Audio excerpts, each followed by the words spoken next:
Those of us with single friends, we hear it all the time. It is so tough to meet someone, especially here in Madison. With us today, we have dating coaches Kira Sabin, who we've had here before on the show, and back in town is Chris Kennedy, a hometown boy now in California with DearChris.net. Hi, you guys. Thank you so much for joining us today. It's Thanks. fun to have both perspectives here on the show. Yeah. So we're starting today just with some of the more common dating mistakes people make when they just are out trying to meet people. What would you say, Chris, let's start with you.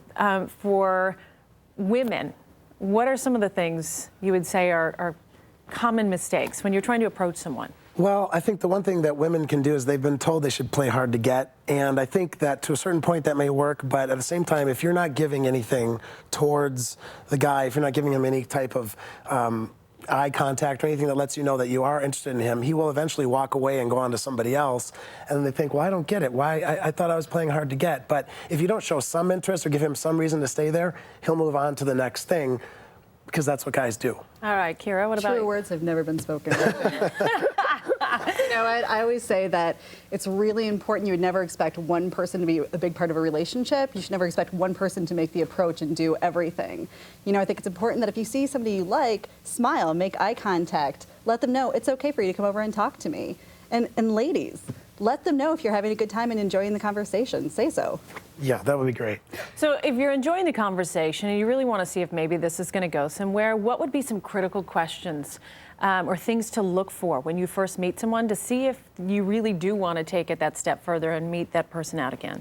Yeah, I think you can casually bring up sort of what they want. What are they looking for in their life right now? I mean, you don't have to say, do you want to get married or anything that crazy, like right off the bat, but you can get a sense from the person, like, where are you at in your life? Are you looking for, are you just wanting to date casually, or do you want to have maybe somebody who's more serious and exclusive? And then depending on where you're at in your life, that'll be a good way to decide if you want to go on from there or not.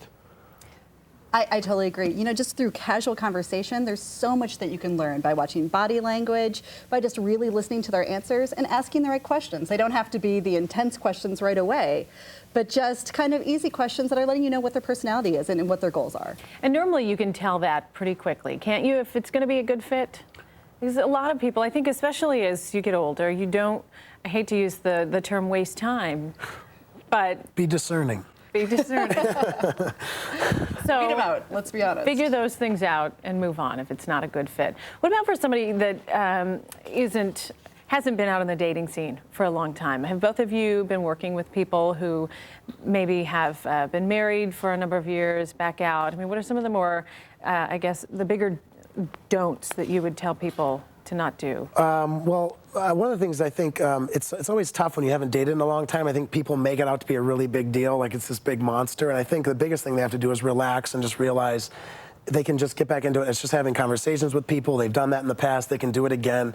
And just not to make it as big of a mountain as they sometimes make it into. It's not that big of a deal. Just to get back out there and get comfortable again and just be yourself as much as you can. I know it's hard advice, but to just try to be yourself. Kira, I know you've been working with a few people in this Definitely. situation. You know, learn from your mistakes. What worked last time, you know, make sure that what didn't, you don't do again. You know, clarify kind of what you're looking for so you don't waste your time.